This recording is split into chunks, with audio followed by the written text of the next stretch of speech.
Our friend Stephen Kent from Young Voice is up late with me on the Final Five to talk about this and more. Stephen, I feel like it's been forever. It really has, Jim. How are you?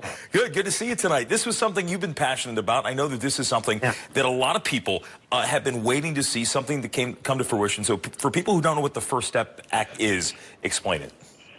Yeah, so the First Step Act is an attempt by Congress to reconcile with the long-failed drug war waged by the United States federal government on its own citizens that over the course of the past 20 years, between 1980 and 2016, so I guess 30, has led from more than 1.8 million people being in the corrections system to now 6.6 million Americans living in the corrections system. The First Step Act is a pretty modest legislative approach towards fixing in front-end problems in the criminal justice system and also what we call back-end problems. So you have what gets you into prison and then what happens afterwards. And the First Step Act is trying to reconcile a couple of the problems with that process. So you mentioned the war on drugs, which is something, obviously, that the 80s, all about that. We saw that happen into the 90s. Is this finally an admission by the government that approach has failed? Are they conceding defeat on this by passing this legislation? Or it's just a way to augment the process and make it more streamlined and make it more fair?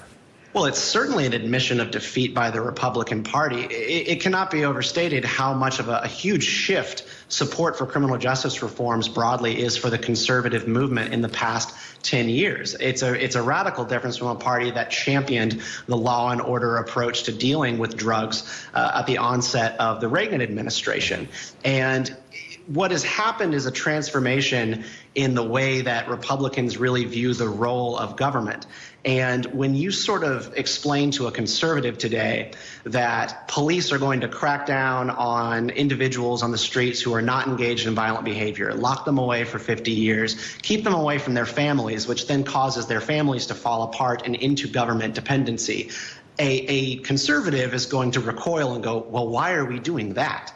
And it's completely changed the nature of being a Republican in Washington, save a few people. Doesn't this, though, in essence, do you see the title of being the party of law and order when you pass something like this? Because what you're basically saying is, yeah, we've enforced these laws through the years, but now we're going to change our approach to how we handle them. Republicans and Democrats both have different reasons for coming to the table on criminal justice reform. But what the First Step Act does, again, is modest. It keeps all of the Republicans who are a little bit more cautious about this in the tent and on board. It does this by reforming mandatory minimum sentences, and it offers judges more discretion in how they deal with cases that come across their desk. In kind of the older world, what would happen is you would commit a drug offense and then a judge would read off of a ledger basically what they're supposed to assign you for what you did. Judges want more discretion to decide what they're going to rule. This also changes disparities in how you will deal with crack versus cocaine charges pre-2010, which is incredibly racialized, and I think most people are aware of that at this point.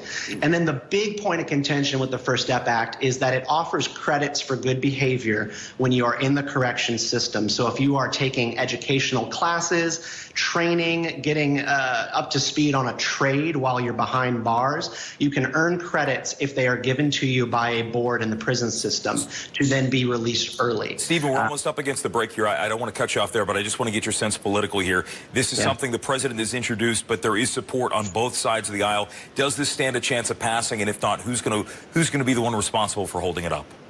Well, it's all in Mitch McConnell's court at this point, and I really hope that he's going to bring it to the floor. He has the power here, and my sense is that he's trying to assert his power and his influence and remind people that he does control the floor in the Senate. I think he supports this measure, but I think he wants to make us wait a little bit longer for it. And this was something, a version of this had already passed the House, correct? It has, and people have waited long enough. Thanksgiving is tomorrow, and people are missing their families. Yeah, I agree with that. I hope you're going to spend your Thanksgiving with your family down there in North Carolina. Stephen Kent, always good to see you. Jim, thanks. Back after this in the Final Five.